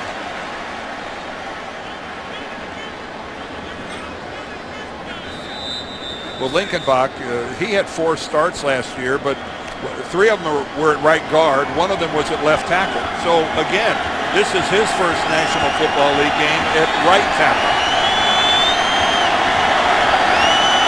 2nd and 15. This is Carter. Carter shakes a tackle. Can't shake the second one. And he's down at the 48. Brian Cushing with the stop. Well, I think initially a lot of people might have gone, why Kerry Collins? Well, there's Jim Caldwell, and there's Kerry Collins in a photo from Penn State. That's how far back they go. And then there's Bill Polian in the background with Jerry Richardson as they drafted Kerry Collins, their first draft choice of the Carolina Panthers. So to say that there's a comfort level with the man who runs the football operations and the head coach with Kerry Collins would be an understatement. Big 3rd and 13, and he's running out of time. Got the snap off. Collins on the move, had to throw it away. Mario Williams all over his back. Well, you could see that the Texans, I'm not sure if they're anticipating the snap count, but they are just, whoa, look at them get off. Antonio Smith gets upfield in the middle, Mario Williams upfield, and Kerry Collins, he is running for his life at the snap of the ball. Number 5 on the offense, the ball did not get back to the line of scrimmage. Spot foul, loss of down, 4th down. So they'll tack a little more yardage onto it because Kerry Collins, in his attempt to get rid of the ball before Mario Williams dragged him to the ground. A refresher course for everybody. It's been a long off season. If the quarterback's going to do that, if he's outside of the pocket, you've got to get it all the way back at least to the line of scrimmage to avoid the grounding ball. Kerry was too busy running for his life. Yeah, no kidding. I'm sure he's really upset about it. McAfee. High floater, fair catch called for. And Jones is going to let it bounce. And McAfee gets a pulled roll, and it rolls out of bounds at about the 20-yard line. 34-0. Texans, 5.5 to play in the 3rd. That's a look ahead at the Indianapolis Colts schedule. They've got Cleveland and then what promises to be a very unhappy batch of Pittsburgh Steelers who are getting the pants beaten off of them today by Baltimore. And this is Steve Slayton. Steve Slayton, the 4th year back out of West Virginia. Well, you see, they at least get to go home for a couple of weeks for Cleveland and Pittsburgh before they head back to Florida for Tampa Bay and then back home again for Kansas City. So 3 out of their next 4 will be at Lucas Oil. So that's some good news. But then look at that 3-game road trip in October.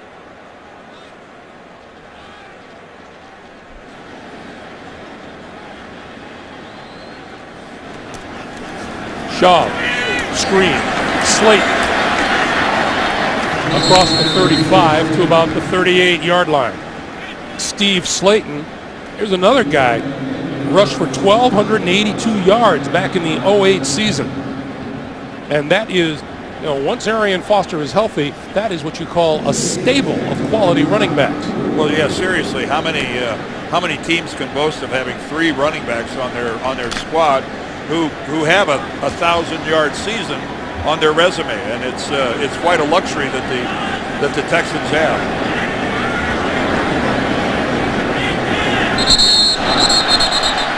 And this will be a false start for Houston. False start, number 73, offense. 5-yard penalty, still 2nd down.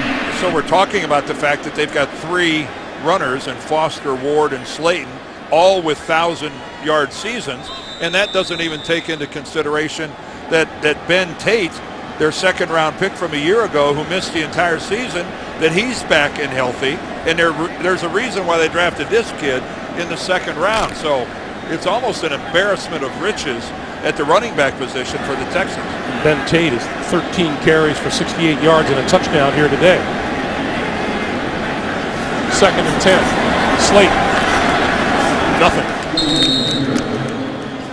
And my guess is right now we're watching Steve Slayton fighting to become one of the top 3. I mean, he's the guy that, because of fumbling issues in the past, the last couple of years he hasn't been a big factor, and the emergence of Tate, Steve Slayton is a guy that's really doing anything he can do to try to find a little playing time. 3rd and 10.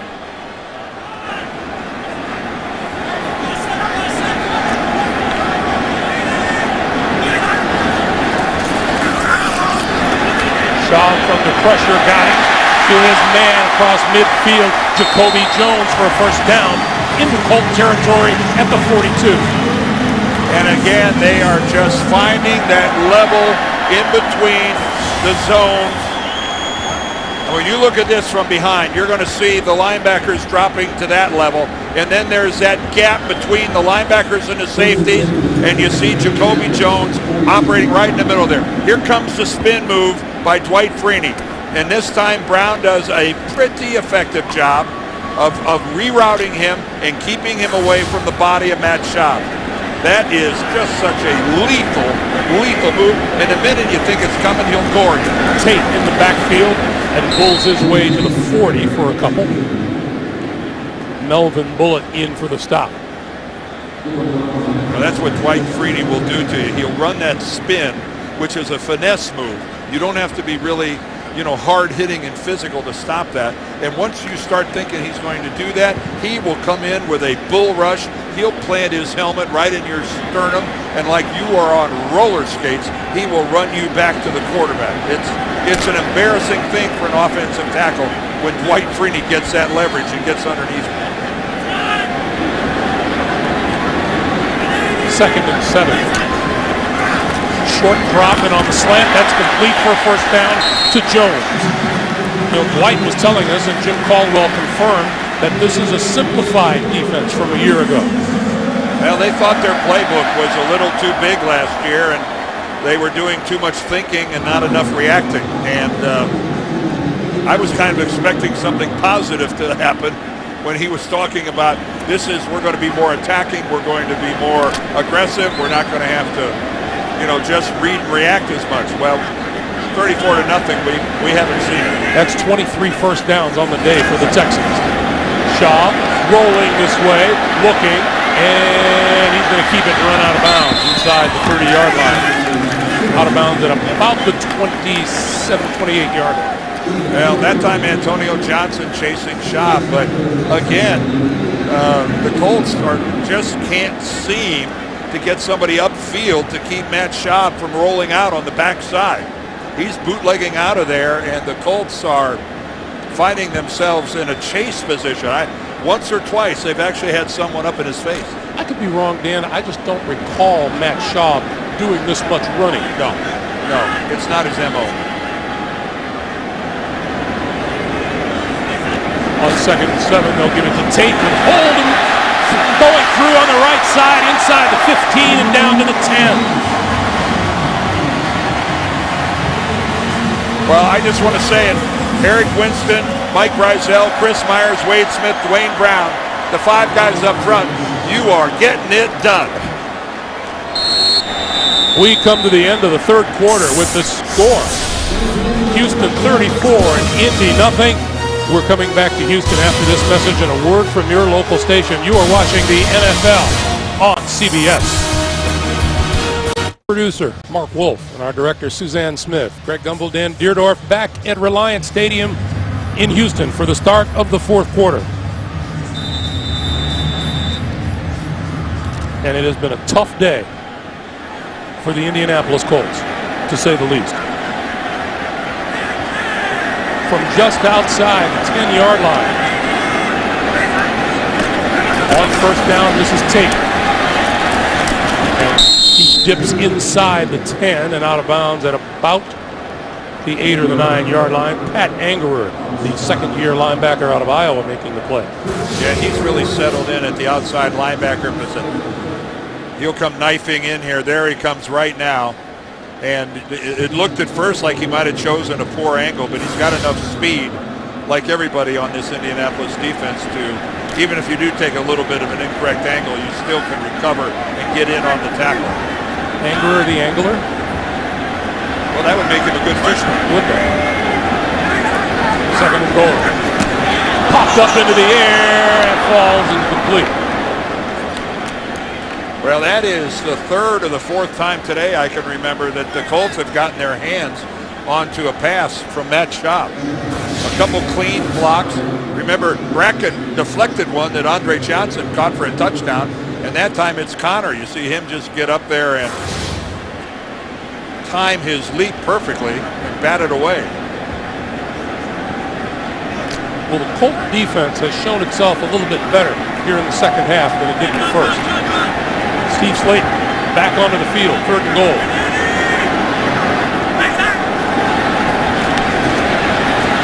job. Intercepted.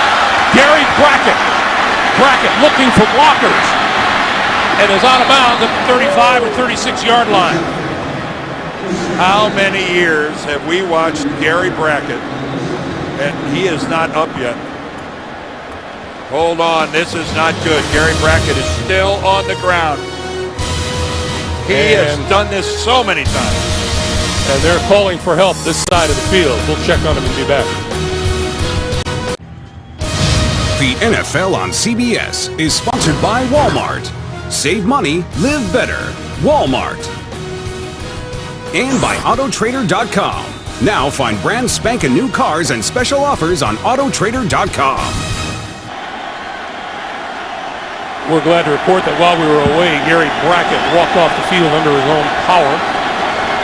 Meanwhile, Collins, sideline pass, on the money to Pierre Garçon. Let's go back to that play.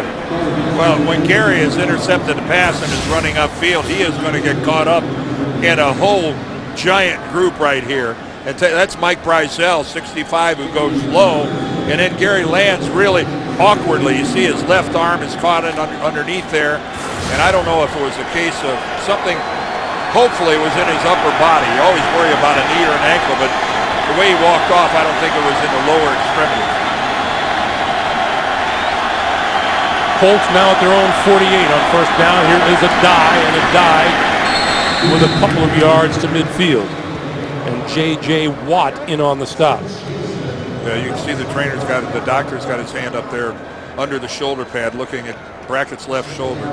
Again, though, Gary Brackett, you know, here is a guy who makes big plays from the middle linebacker position, not being a big guy. Greg, how many times have we seen him get lost in there? Quarterback doesn't see him, doesn't know he's there, and he comes up with an interception like that several times a season. On 2nd and 8, Collins for Clark. And Clark right at the first down marker at the 42-yard line. Hey, Tuesdays this fall on CBS, there's only one new drama to remember, Unforgettable. Premieres Tuesday, September the 20th only, CBS.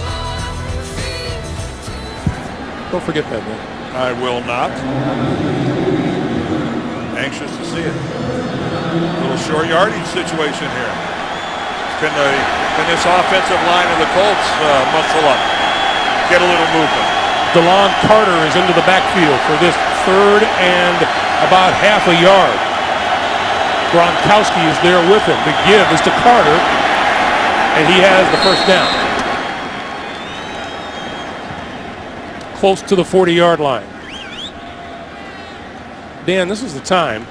You know, here you go into the locker room 34-0. You're scoreless in the 3rd quarter. The outlook isn't good as you begin the 4th, but I can't imagine there is a team under more scrutiny than the Colts are now with Jim Caldwell looking on. Yeah, and the easiest thing to do would be to pile on and say, well, the season's over. Folks, come on now. Collins stepping up, throwing deep down the middle, inside the 5 and incomplete. Garçon couldn't hold on. There's a late flag. Jonathan Joseph was covering.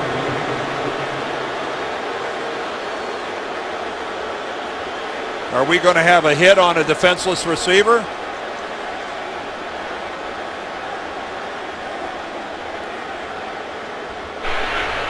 Personal foul, hit on a defenseless receiver, number 38 of the defense. 15-yard penalty, first down. Daniel Manning is the guilty party. Let's take a look. Well, first of all, what a throw by Kerry Collins as he puts that right onto Garçon's hands. All right, right there, the play is over. Well, Manning is, oh, I didn't see that. I mean, you're coming in, I'm sure we'll look at that again, but there's a point in time where you think, well, once you're in motion, how do you pull up?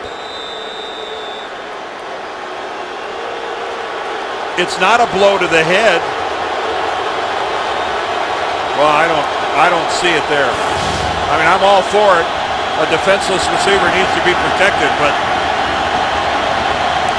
he wasn't creamed. No, it wasn't.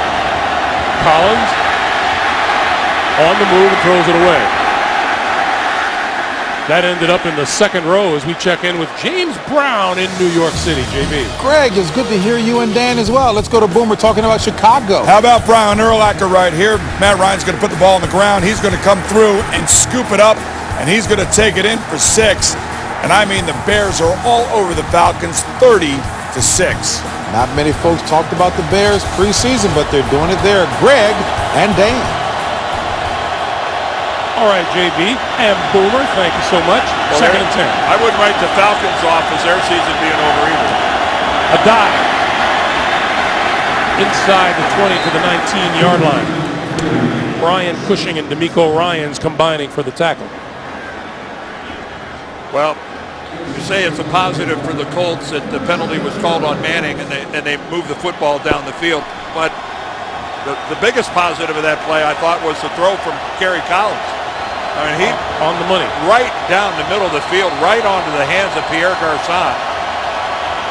Meanwhile, the Colts in the midst of their longest drive of the day, 44 yards, and their first trip into the red zone. Collins lofts it and overthrew Garçon in the end zone. Boy, you can see Kerry trying so hard to put the right touch on that ball and drop. Man, this is such a field pass. Garçon is wide open and just too much air under the football. Boy, what a terrific move he made on Jonathan Joseph. You just hate to squander an opportunity when you get a receiver that wide open in the end zone. Adam Vinatieri, as the Colts look for their first points of the day. 37 yards out. And he missed it.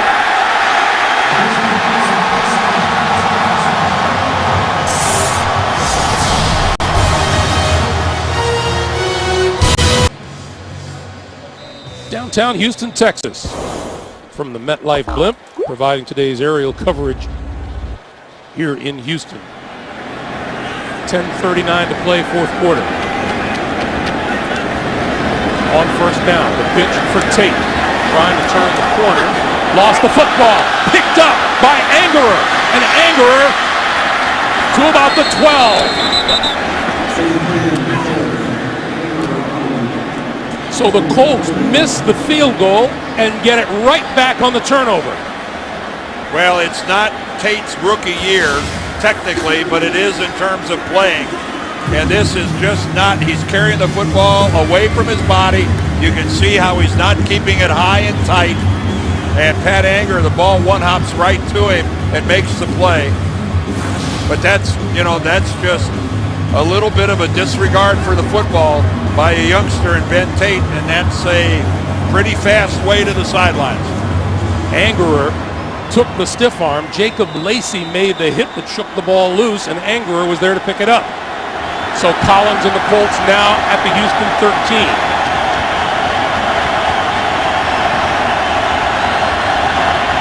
And Collins going to take this one under center. Carter. Close to the 10. And D'Amico Ryans with the tackle.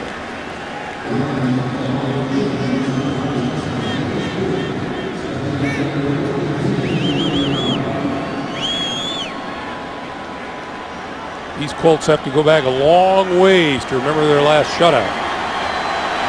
273 games is a lot of football.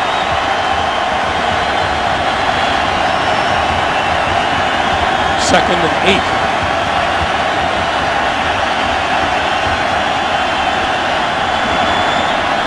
We had contact up front. Encroachment, number 92, defense. Half the distance to the goal, still second down. That's nose tackle Earl Mitchell. He's part of the rotation inside with Sean Cody working on the nose. And to this point, it's been a pretty stellar performance by Wade Phillips' group. And you saw Wade Phillips was high-fiving everybody when they came off after Vinatieri missed the field goal. Boy, defensive coordinator would love a shutout. 2nd and 3. Collins going to throw for it. It is caught in the back of the end zone. Beautiful. Touchdown. Reggie Wayne. Oh, how sweet was that?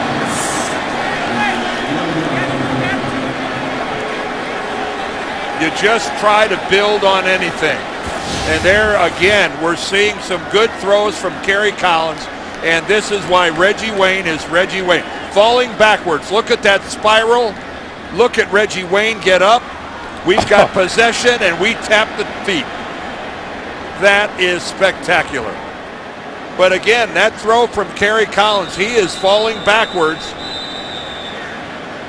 We will review the previous scoring play. Every scoring play will be reviewed. Well, the one thing they want to make sure is that Reggie Wayne had possession of the football. Sure looked like a touchdown to me. They'll take a look. We'll take a break.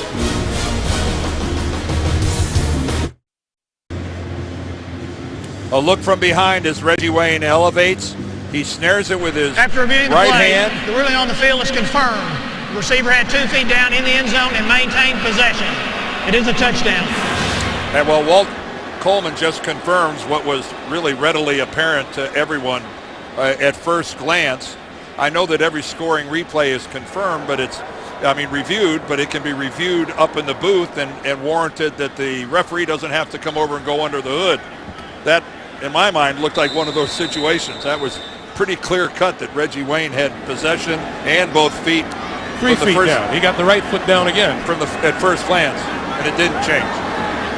Vinatieri for the extra point as the Colts put the shutout to rest with 9:17 to play here in the fourth quarter. Indianapolis gets on the board. Collins to Reggie Wayne. It's 34-7.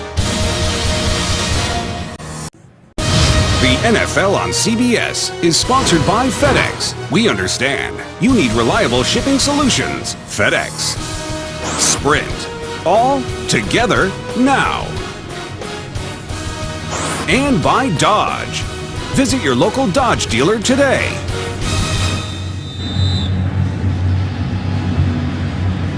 Well, a little bit of frustration disappears for the Colts. And Vinatieri knocks this one out of the end zone, and Texans will start from their own 20-yard line. Meanwhile, Wednesday, September the 21st, here on CBS, new night, new blood. Ted Danson joins CSI. Season premiere Wednesday, the 21st of September, only CBS. Well, Kerry Collins just has some positives here in the second half. He has delivered some accurate throws. Some have been caught, some haven't been, but he has thrown the ball pretty effectively here in the second half. And the Texans, conversely, can't be very happy about the fact that they've got 3 turnovers in this game, a pair of interceptions and a fumble. And on their 11th drive of the day, the Colts finally find the end zone. This is Tate. And Pat Angerer trying to urge another fumble out of Ben Tate. Well, and that was Ben Tate that time running like a back that was more concerned with holding onto the football than finding a hole. But again, when you're up 34-7, you have the luxury of throwing him right back out onto the field to try to learn from his mistakes and see if he can improve upon it. I guarantee if this was a tight ball game, Ben Tate would be sitting on the pine. I think it'll be interesting to see how Gary Kubiak runs these running backs in and out once Arian Foster is healthy. Tate again.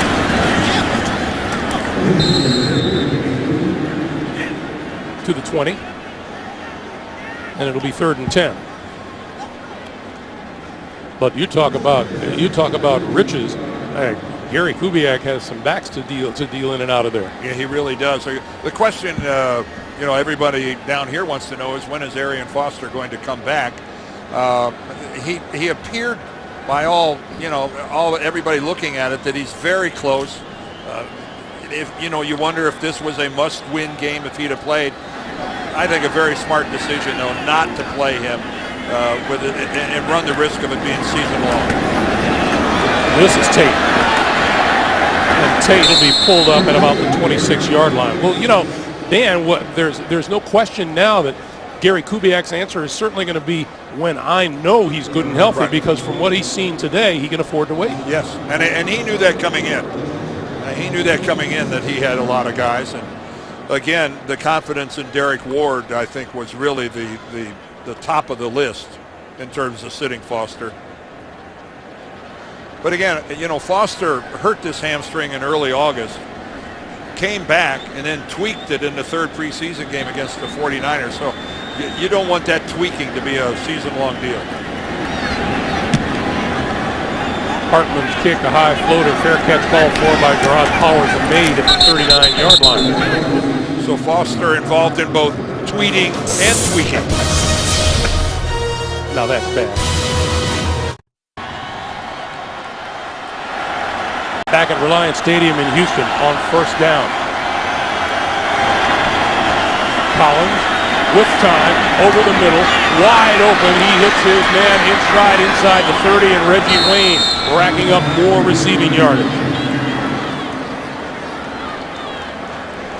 Well, we saw Collins not connect with a wide open receiver in the end zone. This time, he's got a wide open Reggie Wayne again working against this soft zone. The safety's almost out of the picture for the Texans, but he hit Reggie Wayne right on the stride. To the 25-yard line. Collins over the middle. Dallas Clark inside the 15 to the 12, and that's another first down. And again, we're just talking about positives, building blocks, things you can look back on and say, all right, we did this well. Right now, the Colts are scratching for anything. Penalty marker flies as a guy gets the handoff. Looked like somebody might have moved early. No, maybe. Well, there was some pointing going on the offensive line, trying to figure out their assignments. Offside, number 98, defense, lined up in the neutral zone. 5-yard penalty, still second down. That's Connor Barwin.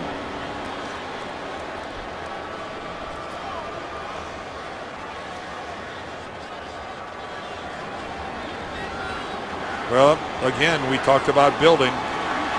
Those fumbles were in the first half, and much more efficient job of quarterbacking by Kerry Collins here in the second half. Granted, the Texans probably playing a little softer, but still, it's something.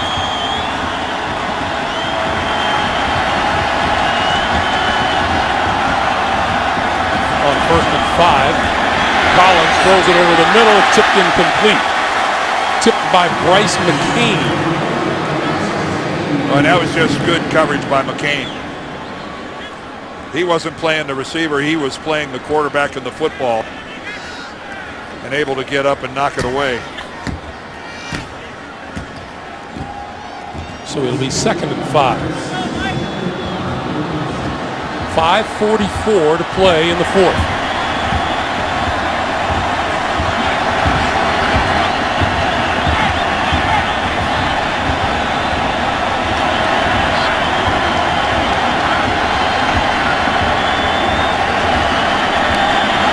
Collins looks left, throws left, get him at the end zone, no, incomplete. Austin Collie could not come down inbounds. It'll be 3rd and 5. All right, he was awfully close to it. He was really trying to work the back line, Austin Collie. Again, Kerry Collins looking left the whole way, and again delivers a pretty good pass to Austin Collie on the back shoulder, and you can see good work by the official. His right heel is on the line and out of bounds. I think when Collie caught that, he thought that he had the touchdown. Thought he had more room than he did. 3rd and 5. And Collins calls a timeout with time running down on him on the play clock. First, team timeout, Indianapolis.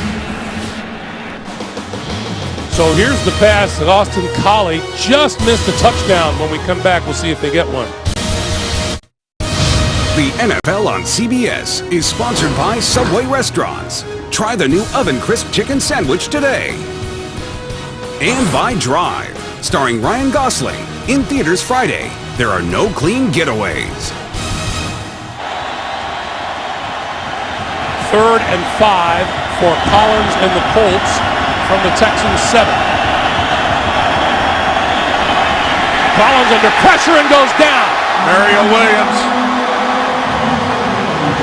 And the Texans say they have recovered a loose ball.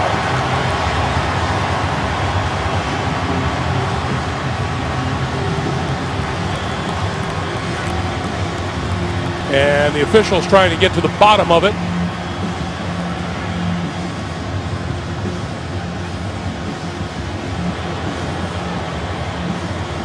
Well, this game started for Kerry Collins with Mario Williams getting in on him. Looks like J.J. Watt's got his hands on that ball and he's not letting go. That's Jeff Saturday. The veteran wins.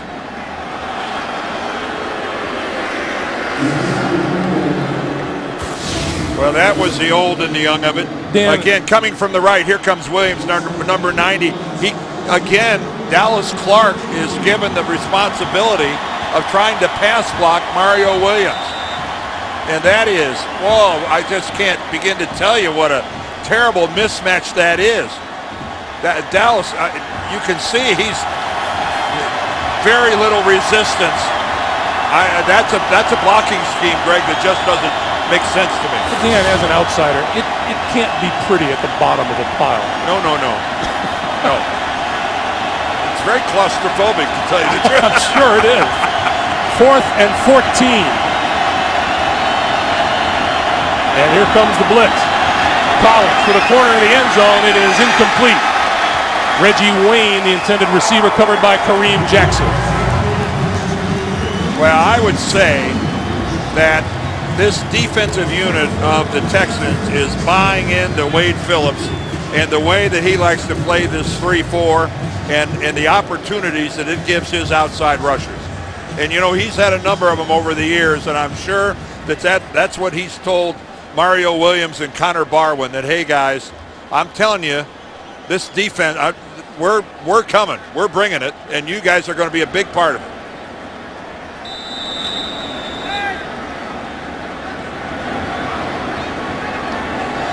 .449 to play here in the fourth quarter. And Ben Tate running through a hole on the left side out across the 25 to about the 27 or 28 yard line. Well, Mario Williams has had a very active day, and this is how it got started. Again, getting a carbon copy of the play we just saw. That time, though, he beats an offensive tackle in Lincolnbach, but he has been all over Kerry Collins. And Mario Williams is, he's never at any time in his football career has ever played it standing up. This is brand new to him. How about when Mario Williams came in to talk to us yesterday, and the first thing we asked him is, how's this switch working out for you? And he said, I think I'm getting it down. I think I'm working on it. I'm getting it.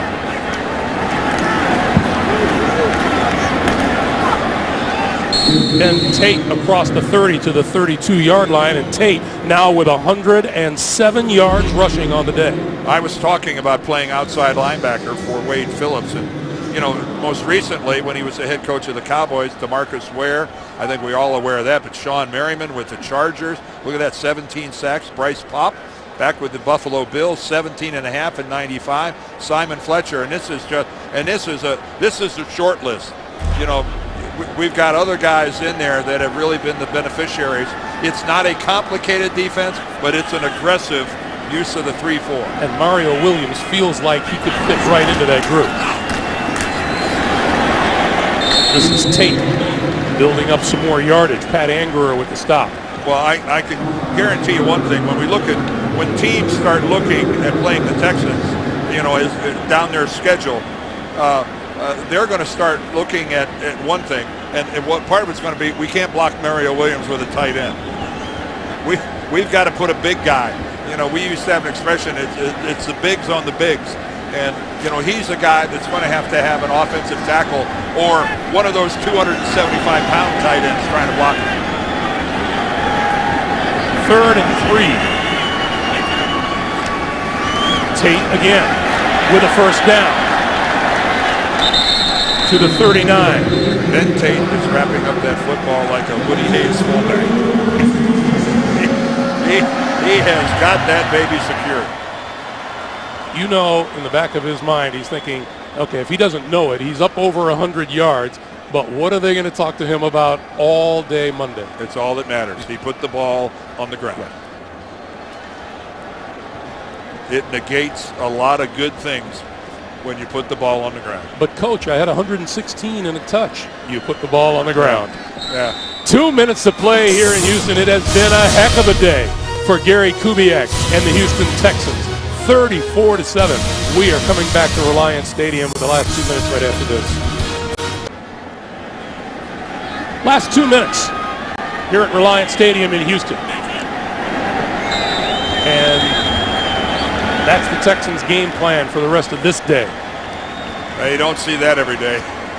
That's when things are comfortably in hand. So it's time for the Texans to look ahead a little bit. Kerry Collins with his teammates on the sideline. Yeah. Keep in mind, a year ago on opening day, the Texans took it to the Colts pretty good. The Colts finished 10-6, won the division. The Texans finished 6-10. There's a long way to go. Yeah, the Texans will be the first to admit they started like a house of fire. They started like a house of fire and finished at less than that. Well, the Texans have some work to do when you look at this schedule, because they go to Miami. We all know Miami's a tough place to go. But then look at the next 4 weeks.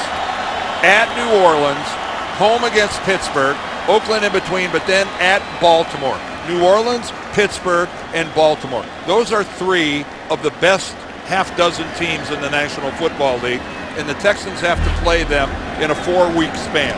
That's a man-size order.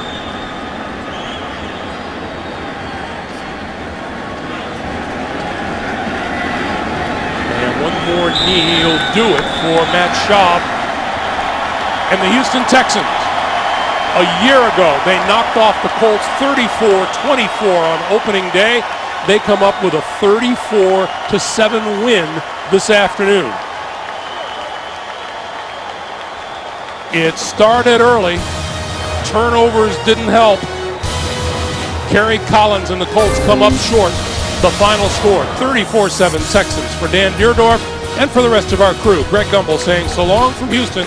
We'll send you to JB in New York with the NFL Today for all the scores and highlights after this. This is the NFL on CBS.